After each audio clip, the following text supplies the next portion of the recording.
بسم اللہ الرحمن الرحیم۔ السلام علیکم ورحمۃ اللہ وبرکاتہ۔ ہم بستری میں سمجھداری کیا ہے؟ محترم ناظرین، ہر کام کا ایک طریقہ ہوتا ہے۔ اگر اس طریقے کے مطابق وہ کام نہ کیا جائے تو وہ کام مکمل نہیں ہو پاتا، پورا نہیں ہو پاتا، پایا تکمیل تک نہیں پہنچ پاتا۔ اگر مکمل ہو بھی جائے تو اس کے مطلوبہ نتائج حاصل نہیں ہو پاتے۔ یوں سمجھ لیں کہ اللہ کی مدد بھی شامل حال نہیں ہو پاتی۔ لیکن اس کے برعکس جب ہم اللہ کے احکام کے مطابق کام کرتے ہیں، زندگی گزارتے ہیں، تو پھر اللہ خوش بھی ہوتا ہے اور ہمارے اوپر اپنی رحمتوں کا نزول بھی فرماتا ہے۔ ہم بستری ایک شرعی فریضہ ہے۔ میاں بیوی باہمی رضامندی سے جب چاہیں جیسے چاہیں اس محبت بھرے کام کو سر انجام دے سکتے ہیں۔ لیکن ہم بستری کا بھی ایک طریقہ ہے، اس کے کچھ آداب ہیں، کچھ شرعی تقاضے ہیں جن کو پورا کرنے سے نہ صرف میاں بیوی میں محبت بڑھتی ہے بلکہ ایسے شرعی فعل کو سر انجام دینے پر اللہ خوش بھی ہوتا ہے اور اس کی جزا بھی ملتی ہے۔ بہترین بیوی وہ ہے جو سونے کے کمرے میں اپنے حسن و جمال اور بستر پر خاوند کے ساتھ خوبصورت طور اتوار سے اسے اپنے پیار کے جادو میں جکڑ لے۔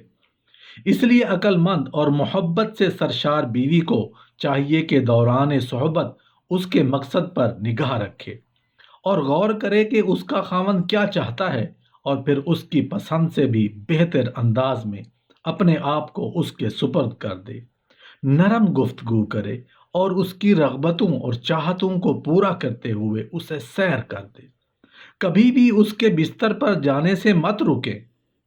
اگر وہ اس کے ساتھ مقاربت کا خواہش مند ہے تو قطعاً نافرمانی نہ کریں، کیونکہ اللہ رب العزت کے ہاں یہ بہت بڑا گناہ ہے۔ ہم بستری شروع کرنے سے پہلے سمجھداری کا تقاضا یہی ہے کہ بیوی کو چاہیے کہ ایک الگ صاف ستھرا کپڑا فارغ رکھے۔ جب اس کا شوہر ہم بستری سے فراغت حاصل کر لے تو اسے تھما دے، جس سے وہ اپنی صفائی کر سکے۔ پھر عورت اپنی صفائی خود کرے۔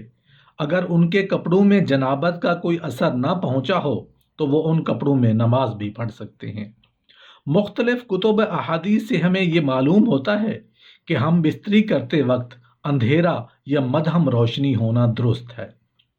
ہم بستری کرتے وقت روشنی ہلکی یا مدھم ہو تو پر لطف ہم بستری ہوگی، کیونکہ ہم بستری کا عمل مسلسل ایک پرسکون عمل ہے۔ اس پرسکون عمل کے لیے پرسکون ماحول چاہیے، اور وہ ماحول تیز روشنی میں یکسر ناممکن ہے۔ اس لیے ہم بستری کے عمل کو پر لطف اور کامیاب بنانے کے لیے ضروری ہے یا تو بالکل اندھیرا کر دیا جائے یا مدھم روشنی کو اختیار کیا چاہیے۔ شوہر اپنی بیوی سے مخالفت کرنی چاہیے تو اس پر ٹوٹ نہ پڑے، بلکہ اس سے پہلے اس سے کچھ بات چیت کرے، اس سے انسیت پیدا کرے اور پھر اس سے ہم بستر ہو جائے۔ اس ہم بستری میں ایسا نہ ہو کہ مرد تو اپنی ضرورت پوری کر لے لیکن وہ عورت اس سے اپنی ضرورت نہ پوری کر سکے۔ اسلام نے طہارت اور صفائی یعنی حفظان صحت کے نظام کو جتنی اہمیت دی ہے شاید کسی مذہب نے دی ہو۔ اس طہارت کے نظام کو برقرار رکھنے کے لیے بوقت جمع عضو خاص کی صفائی کے لیے علیحدہ کپڑے کا انتظام موجود ہو۔ وہ اس لیے کہ اگر کسی اور کپڑے سے صفائی کی گئی تو خطرہ ہے کہ وہ گندگی سے آلودہ ہو اور جراثیمی چھوت عضو لگ کر گندگی اور آلودگی کا باعث بنے۔ اگر عضو کو صاف نہ کیا گیا تو غلاظت عضو پر لگی رہے گی، کیونکہ اس میں خاص رطوبات ہوتی ہیں جو کچھ عرصہ تک عضو پر چمٹی رہیں تو الرجی کا باعث بھی بن سکتی ہیں۔ دوسری مرتبہ ہم بستری کرنے کے لیے ضروری ہے کہ عضو کو بالکل صاف کیا جائے۔ دوبارہ ہم بستری کریں تو عضو خاص کو دھوئیں۔ مختلف اتباع کا کہنا ہے کہ ایسا کرنے سے عضو میں توانائی آتی ہے اور از سر نو چستی پیدا ہوتی ہے۔ دراصل ہم بستری سے قبل عضو مخصوص میں سختی نہ ہونا اس بات کی علامت ہے کہ عضو مخصوص میں دوران خون تو ہے لیکن اس کی تندرستی برقرار رکھنے کے لیے۔ لیکن جب ہم بستری کا خیال پیدا ہوتا ہے تو خون بکثرت عضو مخصوص کی شریانوں میں پھیل کر اسے پھیلا دیتا ہے اور سخت کر دیتا ہے۔ چونکہ دوران خون کی زیادتی کی وجہ سے عضو مخصوص کی حرارت بڑھ جاتی ہے اور بڑھی ہوئی حرارت منی کو پتلا کر دیتی ہے، اس لیے ایک ہم بستری کے کچھ وقفے کے بعد عضو کو دھو لیا جائے تو حرارت معتدل ہو جاتی ہے اور صورت انزال نہیں ہوگی، وقفہ بڑھے گا اور لذت بھی برقرار رہے گی۔ علماء اور محدثین فرماتے ہیں کہ جب میاں بیوی مقاربت کرنے کا ارادہ کریں تو جسم کا لباس ہٹانے سے پہلے بسم اللہ پڑھ لیا کریں، اس سے اللہ تعالیٰ ان کے گرد حفاظت کا ایک پردہ ڈال دیتے ہیں۔ شیطان ایسے میاں بیوی کو نہیں دیکھ سکتا، جنات ان کو نہیں دیکھ سکتے، اس لیے سنت ہے کہ انسان کپڑے اتارنے یا پہننے کے وقت بسم اللہ پڑھ لیا کرے تاکہ ان کے گرد حفاظت کی چادر آ جائے، اللہ تعالیٰ کی طرف سے شیطان اور جنات ان کو نہ دیکھ سکیں۔ لوگ سنت کا خیال نہیں رکھتے اور جسم سے لباس ہٹا دیتے ہیں، شیطان اور جنات ان کے جسم دیکھ لیتے ہیں، پھر کہتے ہیں کہ لڑکی پر جنات کا اثر ہو گیا ہے، فلاں انسان پر جن کا اثر آ گیا ہے اور شیطانی اثرات ہو گئے ہیں۔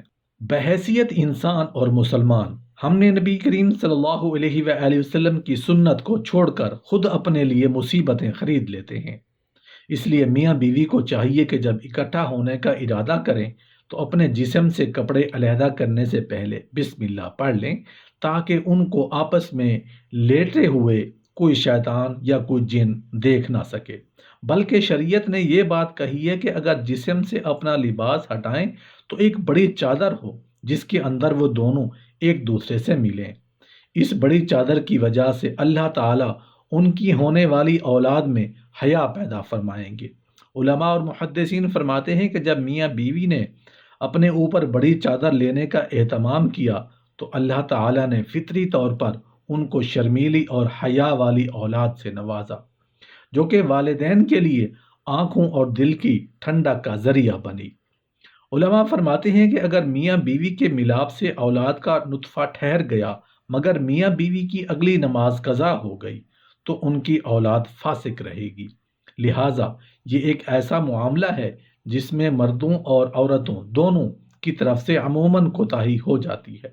میاں بیوی کی مقاربت کے بعد اگر اگلی نماز فجر کی ہے تو سستی کی وجہ سے قضا ہو گئی، ایسا بھی ہوتا ہے کہ میاں بیوی غسل کرنے میں سستی کر دیتے ہیں جس سے نماز قضا ہو جاتی ہے۔ ایک بات نکتے کی ہے، یاد رکھنا جب بھی میاں بیوی کے ملاپ کی وجہ سے ان کی اگلی نماز قضا ہوئی اور اس ملاپ کی وجہ سے ان کی اولاد ہو گئی تو اس اولاد کے اندر فسق و فجور آئے گا۔ جب ماں نے ہی اس عمل کی وجہ سے اللہ کے حکم کو توڑ دیا تو پھر پھل بھی تو ایسا ہی ملنا ہے، لہٰذا جب بھی ایک دوسرے کے ساتھ ملیں تو باہم ملنا شریعت کے مطابق ہونا چاہیے۔